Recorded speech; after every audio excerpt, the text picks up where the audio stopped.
Father Mark signing on, continuing the series on the papacy in the early modern period, moving into the reign of Pope 211, Pope Paul II, reigned from 1464 to 1471.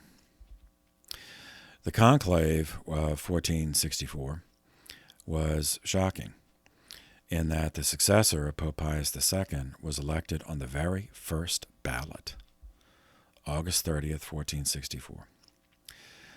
The elect was baptized Pietro Barbo, so yet another one whose baptismal name was a version of Peter. I think we're up to 9. He was born in Venice on February 23rd, 1417, into a wealthy merchant family. On his mother's side, he was a nephew of Pope Eugenius IV, who took him into ecclesiastical service, appointing him a cardinal at the age of 23 in 1440. Pietro was temperamentally very different from his uncle Eugenius. Pietro was a man of the Renaissance. He loved art, learning, and personal enjoyment. That being the case, Pietro rose to a position of great influence under Pope Nicholas V because of their shared interest in the Renaissance. For the same reason, he had less influence over the next pope, over the anti-Renaissance Callistus III, or under the repentant Renaissance man Pius II. In electing him on the first ballot, the conclave clearly wanted to embrace the Renaissance. If Nicholas V was the first Renaissance pope, Paul II was the first pope to allow all the vices associated with the Renaissance to parade through the halls of the Vatican unhindered. Barbo chose the name Paul. His actual name was Peter, so he didn't keep that as pope. Instead, he took the name Paul, only the second one to hold that, Paul II. As Pope 211 reigned for 6 years and 11 months. Pope Paul II loved, above all else, personal pleasure. He delighted in sponsoring public carnivals, athletic competitions, spectacles, entertainments. He adopted this as a strategy for keeping the peace in Italy, to dissipate everyone's strength in compulsive partying. He did not delight in paying for all of these activities. So he invented special taxes to raise the necessary revenues. And in the interest of full disclosure, one must concede that he initially invented these special taxes and imposed them on Jews. I don't know what to say. That's what he did. Now, this was the strategy for keeping peace in Italy, to wear everybody out by partying. In a sense, this was a return to the ancient Roman bread and circuses. So it's no surprise that a Renaissance man would find in such references in classical writing a sound governing strategy. It made him extremely popular because it kept the people happy and they didn't have to pay for it. He made the Jews pay for it. Further, he sponsored a vast building program, including what is now the Palazzo di Venezia in Rome, which was designed to be his principal residence, as the palaces at the Vatican and the Lateran were just not up to his Renaissance taste. He transferred the offices of the Holy See there in 1466. He restored ancient monuments. He compulsively collected artwork for his vast palaces and gardens. On October 19th, 1469, during his reign, a marriage took place in what is now Spain. That changed history. At the time, Spain was divided into mutually hostile kingdoms, including a Muslim sovereignty, the Muslim-controlled Emirate of Granada in the south of Spain. So the marriage in question united Isabella I, who was by inheritance Queen of Castile and Leon, with Ferdinand II, by inheritance King of Aragon and Valencia, bringing together through this marriage, two branches of House Trastamara, the dynasty, Trastamara.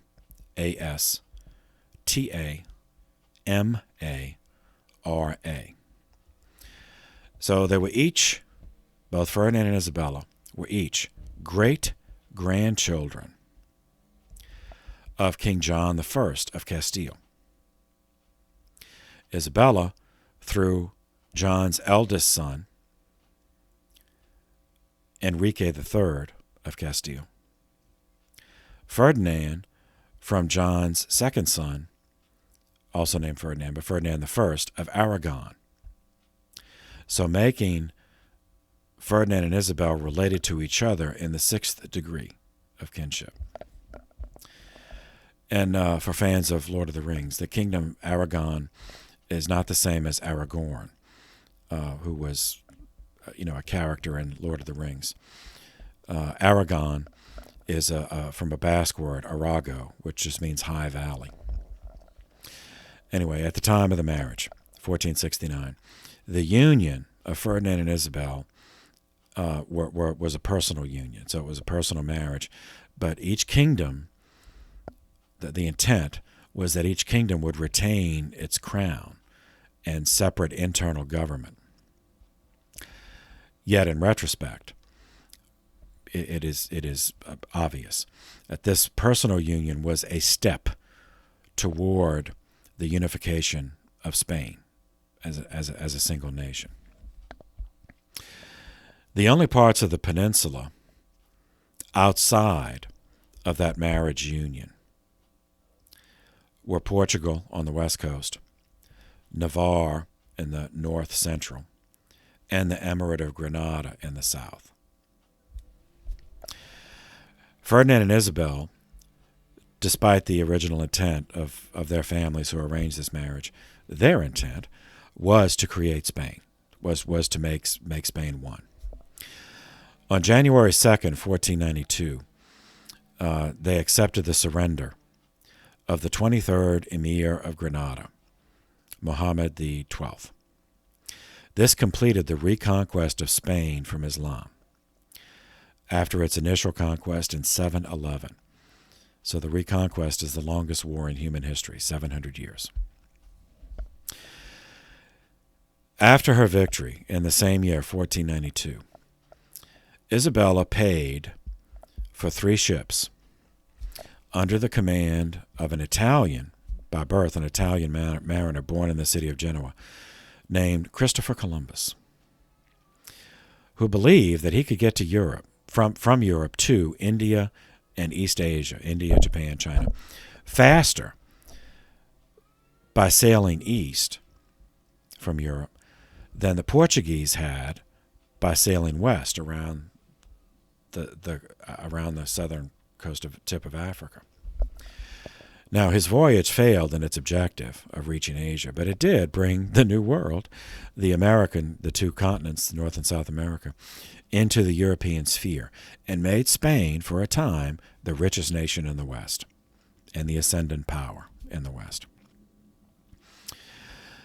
By intermarriage with the House of Habsburg, the grandson of Ferdinand and Isabel, they married their daughter, Juana. They married their daughter, Juana, to an heir of the Habsburg throne. So, and then that union, Juana and Philippe was the guy's name. That union produced Charles. He became Charles V, Holy Roman Emperor, in 1519. And by further intermarriage with the House of Avis in Portugal, Ferdinand and Isabel's great-grandson, Philip II, would for a time unite the entire peninsula, Spain and Portugal, under one ruler, beginning in the year 1580. Okay, so we'll encounter, that is going to unfold, for the next couple of centuries. This Pope Paul II made no pronouncements in the area of doctrine, but in terms of teaching, he did make a contribution to the Church by installing the first printing press in Rome in 1469, which would be of use to future popes who did show more of an interest in teaching. Following year, 1470, as expenses mounted, as Paul II was one who liked to spend, and if you do that, eventually mathematics is going to intrude into your life. And after he bled the Jews dry, he taxed them and took all their money, but still wanted to spend. So then he starts taxing Catholics. He concocted a new tax on ecclesiastical corporations holding benefices, monasteries, convents, religious communities. It was called the quindemia. The tax was payable every 15 years directly to the Holy See. It was calculated as a tithe, meaning 10%, on the total income of a benefice for the 15-year period. Now, this tax was in addition to the annual tithe, 10% of the income for that year, plus Peter's pence, which is an annual donation, plus annates, which was the equivalent of 1 year's income payable upon a new appointment. Now that was to diocese. So the quindemia further antagonized even the most faithful Catholics as a money gouging shakedown. On April 19th, 1470, Paul II decreed that beginning in the year 1475, holy years would be celebrated every 25 years, rather than every century, as originally, or every 50 years, as had been the custom recently. So presumably, every Catholic would get to experience a holy year in their lifetime. Okay.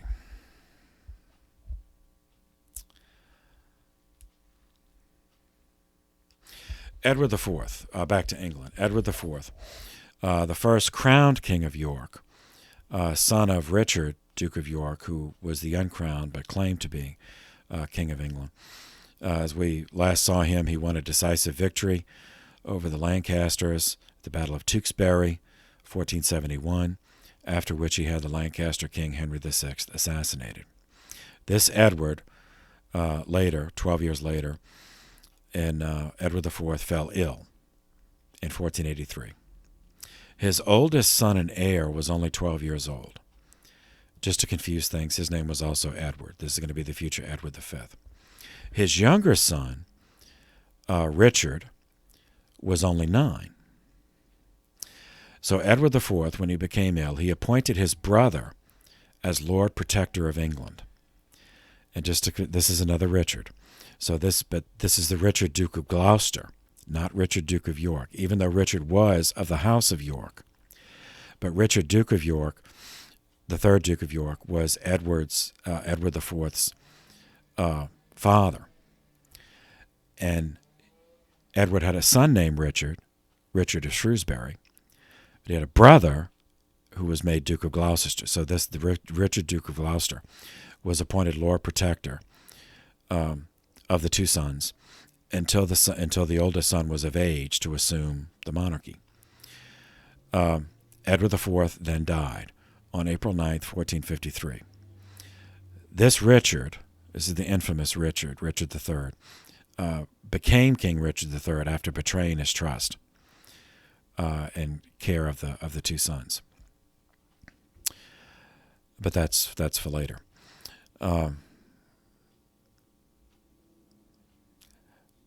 same year as the Battle of Tewkesbury, 1471, 2 months later, on July 25th, 1471, a northern European spiritual writer named Thomas à Kempis died.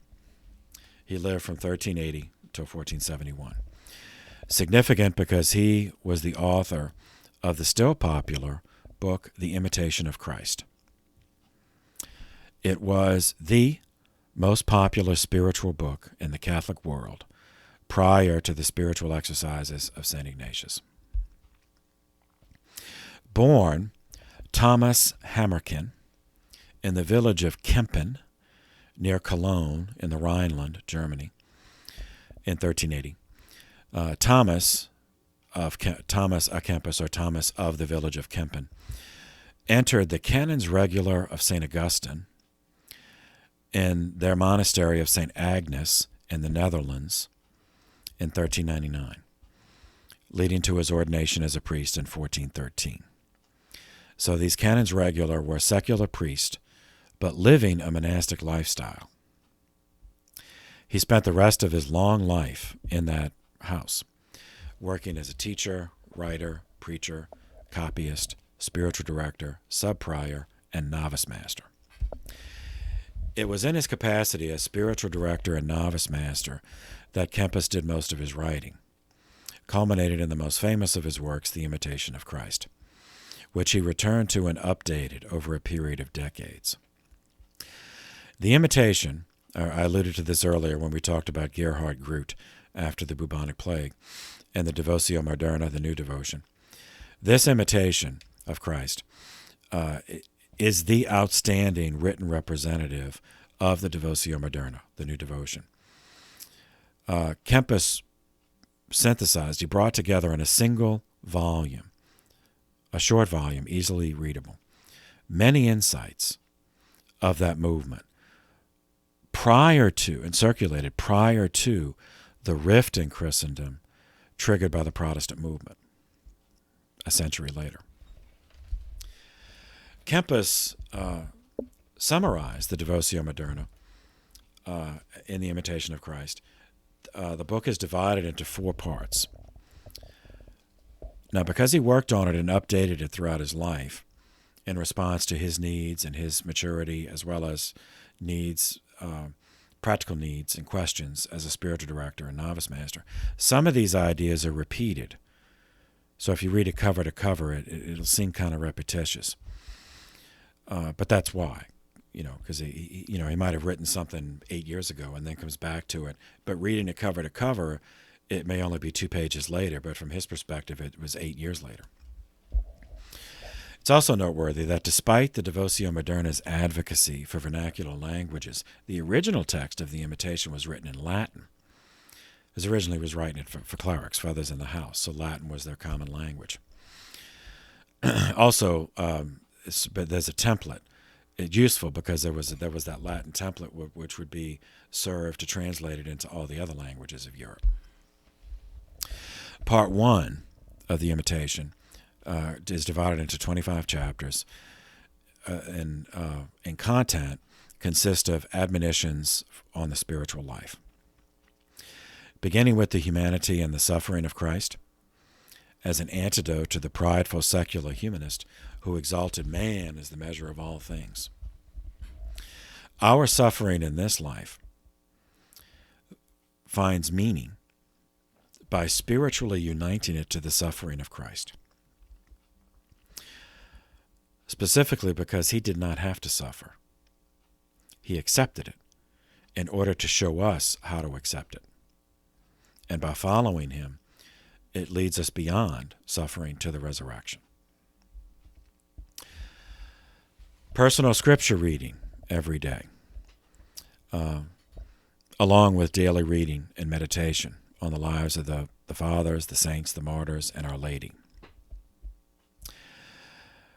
Combining all of this with other virtues, humility, patience, obedience.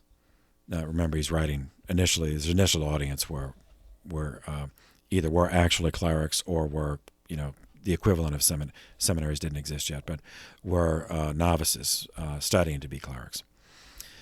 So humility, patience, obedience, and charity. He also, in the admonitions, warns about the cycle of temptation. That there's a thought to do something bad. It has to be crushed. That thought. I mean, that we can't always stop the thought from appearing in our mind, but as soon as it appears, and once we're aware of it, it has to be crushed. Otherwise, the next step is the strong imaginings, as he called it, or in the traditional Catholic way, is entertaining sinful thoughts. Meaning that, to put it another, it's like, so you have the thought to do something bad, then you consciously fantasize about it, about doing it, whatever the deed is, and enjoying it, Then if you do that, if you entertain the thought, then the next step is emotions. That ruminating, entertaining these sinful thoughts elevates the emotions. And because it's emotions about sin, those emotions are going to be sinful. So it's the thoughts of entertaining the possibility of carrying out the temptation leads to emotions. And in a heightened emotional state, we, all of us, all humans, are more vulnerable to acting on temptations. So these evil emotions, again, if it's not crushed, it gives pleasure by entertaining these sinful thoughts. And these pleasures are disordered because they're based on evil emotions triggered by imagining doing an evil thing, a sinful thing. And if that's not crushed, then the next is consent. You decide, okay, I'm just going to do it. I'm going to do it. And then from that consent, it's still not too late. You can still crush it. But the next step is to act. Is to actually do it. And that is the sinful act. So, the sinful thought, strong imaginings, evil emotions, consent to commit the sin, and then acting. That's the temptation cycle. In this context, about the temptation cycle, he gives advice. Avoid superfluous words. So, silence is the preferred posture of the disciple. Because superfluous words, if you don't actually have to speak, but you speak anyway, then that develops a habit, that fosters a habit of speaking when it's not necessary. And these superfluous words, since there's no order, there's no telos, there's no actual end or goal for which you're speaking, but just vocalizing randomly, then that can lead, through lack of consideration and governance, to gossip, to calumny, to detraction, to frivolity, leaving us with the burden of sin, needing to be expiated, but sins that did not have to be committed. Like that's one we could just avoid the near occasion of sin. And having caused harm to ourselves and possibly others in the case of gossip, calumny, detraction, especially if it's falsehoods.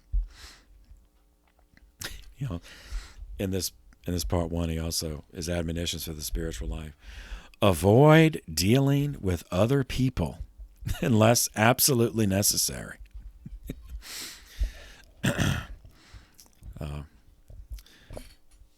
He said, but it's not a prohibition against ever dealing with people. So the way he phrased it, unless you can be at peace in solitude, it is not safe for you to deal with the public. That's in Book 1, Section 20, Chapter 20. Another admonition is the Memento Mori, which we covered earlier in the Devotio Moderna. Remember death. So to keep death daily before your eyes, and not to be morbid, but just to know that life is finite. Time is a non-renewable resource, and act accordingly. Let your every act, thought and act, be that of a dying man, because you actually are dying, and one day you actually will. So his words, quote, if you were wise, you would so order your life as though you were to die before this day is over. It's Book 1, Chapter 23, Section 1. Same, but Section 5, further down, is a reminder. You will be forgotten sooner than you think. So that's don't, even though our spiritual tradition is that if a soul goes to purgatory, the living can still pray for that soul and the soul can benefit from it. But he's saying, don't rely on that. You will be forgotten sooner than you think. And then a more famous image, same Book 1, Chapter 17. If you wish to remain steadfast in grace and to grow in virtue, consider yourself an exile. Consider yourself a pilgrim in this world. Part 2, consisting of 12 chapters on leading an interior life, consisting of humble submission to proper authority. Again, remember, it's originally addressed to ecclesiastics, or those studying to be ecclesiastics. But it does have general application. Book 2, Chapter 2. Quote, truly humble people are always at peace, even when they are put to shame, because they trust in God, not in the world. Book 2, chapters 3 to 5, on inner peace. An exemplar quote. Peaceable people accomplish more good than learned people do.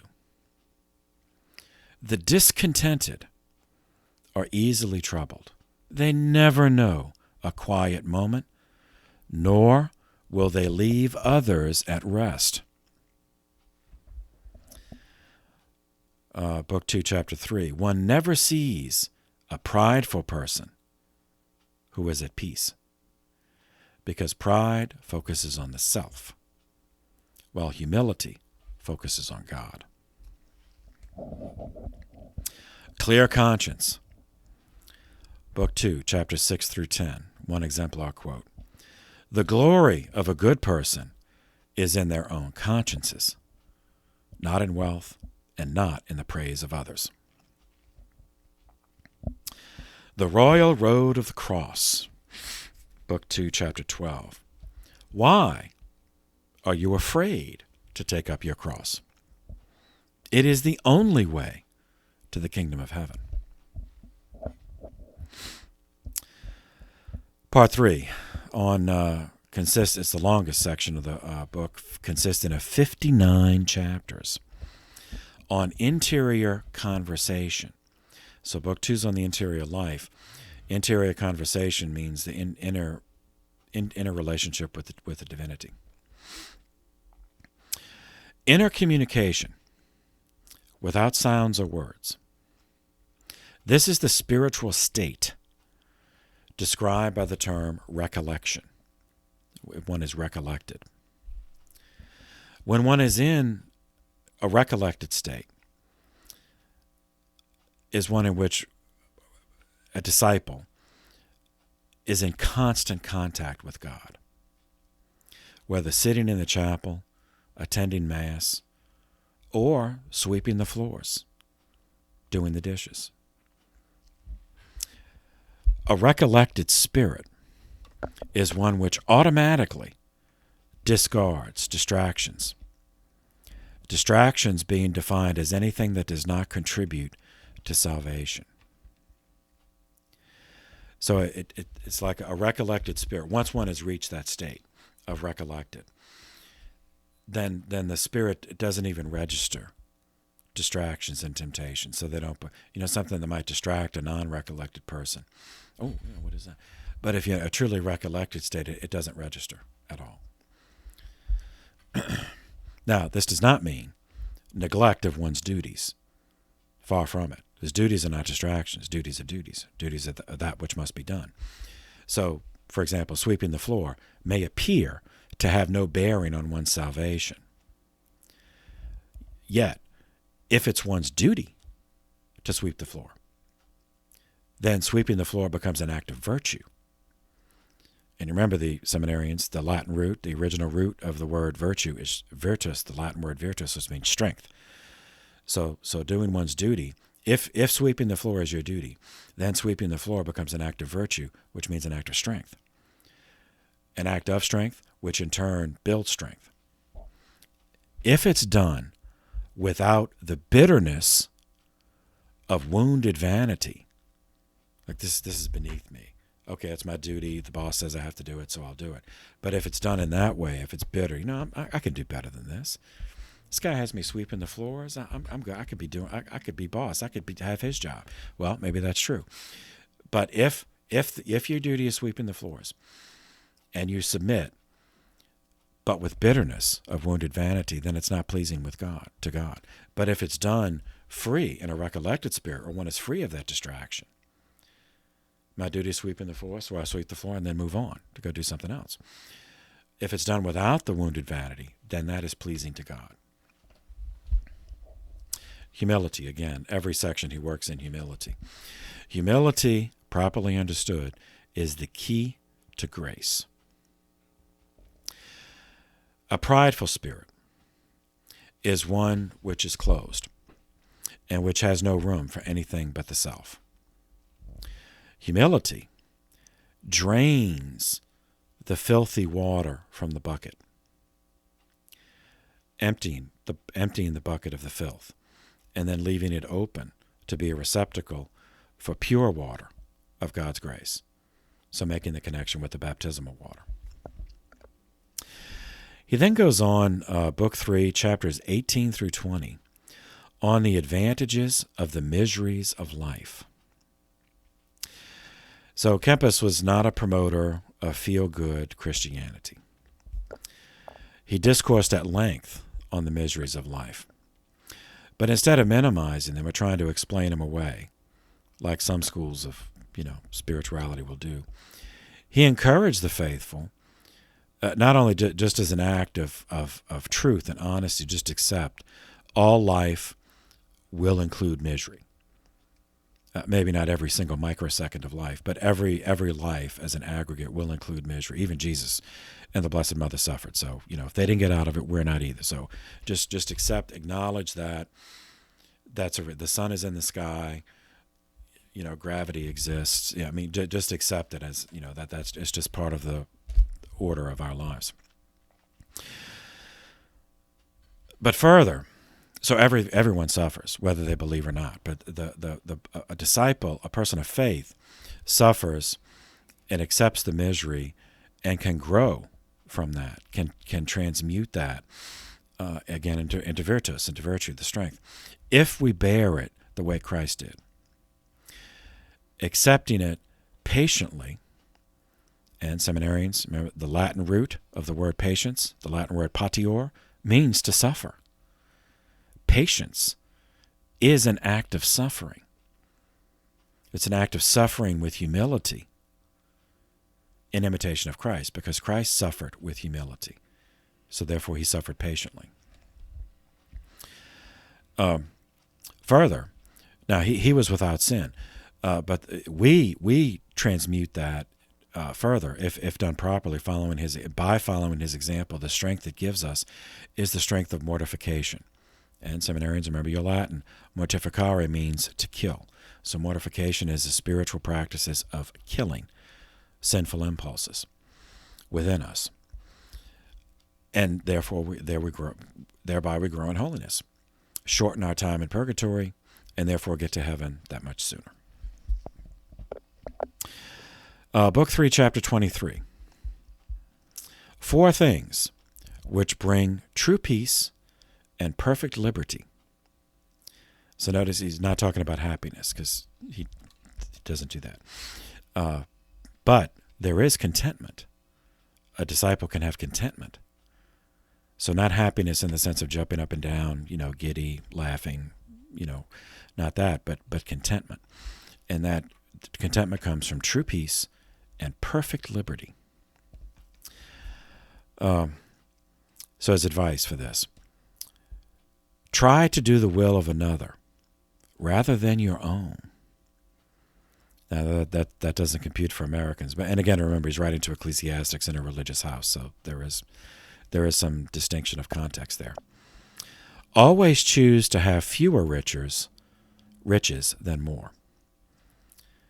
Now again, these guys are living in community in a religious house, so personally they didn't need, what a somebody's raising a family needs, But then when he's using the term riches, he doesn't mean necessarily just more material things, because obviously, parents who have 8 children are just going to need more material things than a monk living in a room in a monastery.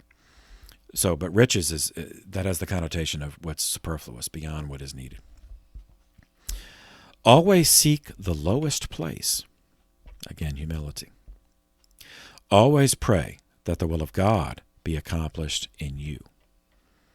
So the prayer is, all that I desire, God, is to be where you want me to be. And this one, Book 3, Chapter 24. Avoid anxiety. Do not be anxious to win a great name, to have familiar acquaintance with many people, nor the particular affection of any one person.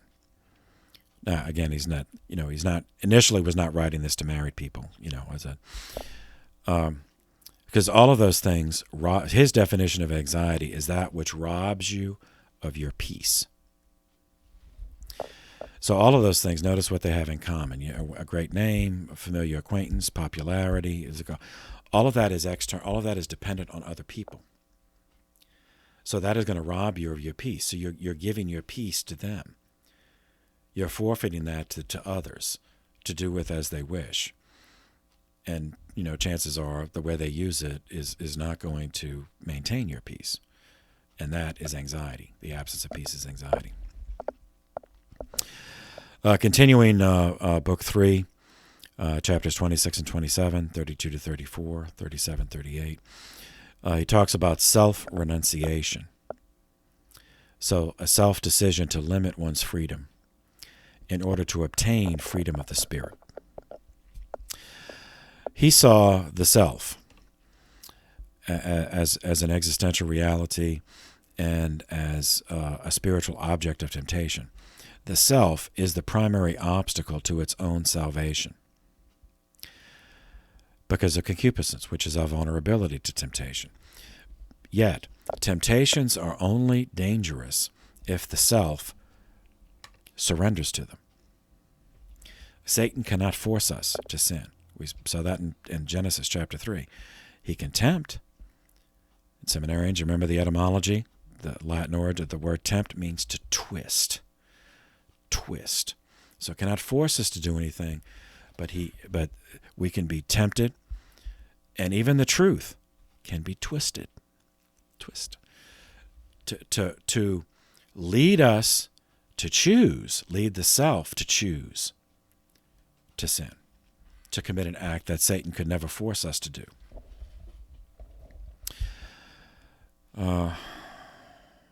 Good works.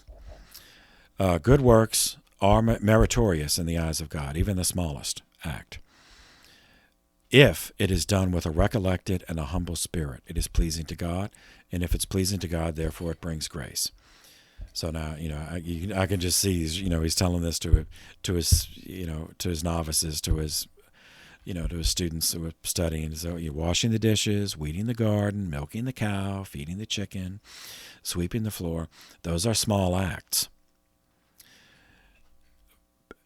But if done with a recollected spirit, a humble spirit, not resentful, but if it's done in that proper way, then it is pleasing to God, and therefore brings strength, specifically the strength that comes with virtue, virtus, which is strength.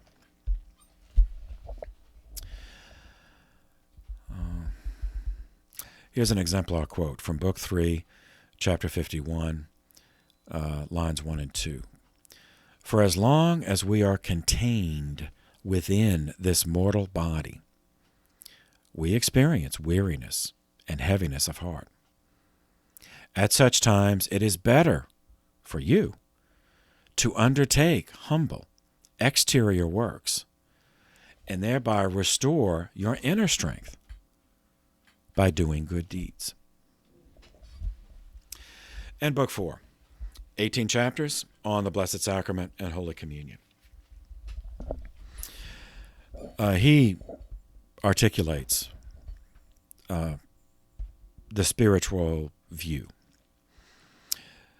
that infinite kindness, incomprehensibly infinite kindness, is shown to us through the Blessed Sacrament in the world at every Mass. That Jesus freely chose to live in the mud for us.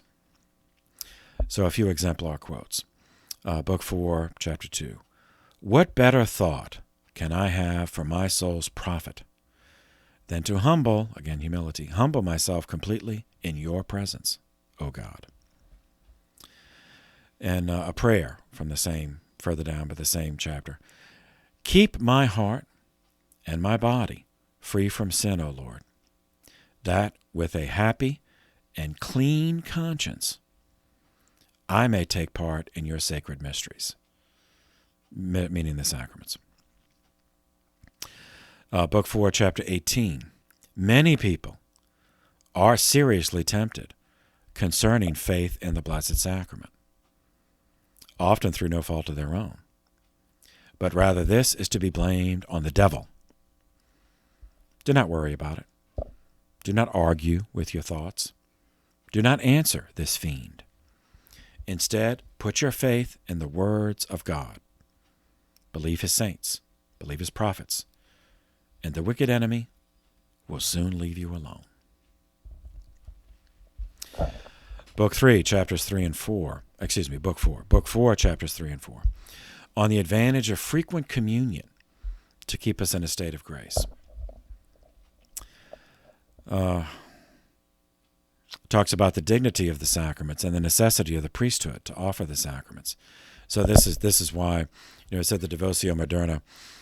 It did include some elements that the Protestant movement would later promote, but it is not completely a dry run for Protestantism, because it also included things like this, like the sacraments and priesthood, which the Protestant movement repudiated. So the Protestant movement divided the Devotio Moderna just as it divided the rest of Europe. It talks about examination of purpose and firm purpose of amendment, examination of conscience and firm purpose of amendment, Book 4, Chapters 6 and 7. Owing to the population of this book, The Imitation of Christ, the ideas of the Devotio Moderna entered into the mainstream religious consciousness of early modern Europe. It was read, absorbed, and built upon by the founders of the Carmelite Renewal, the Jesuit Order, St. Francis de Sales, and many others, who used it to articulate a spirituality for the laity existing in a world hostile to the spiritual life, and as a way to get to heaven. All right. Pope Paul II died one day after Thomas à Kempis. He died on July 26, 1471. Was followed as Pope 212 by the fearsome Pope Sixtus IV. And it is to Sixtus that we will turn in the next video. For now, thank you for your attention. This session is adjourned.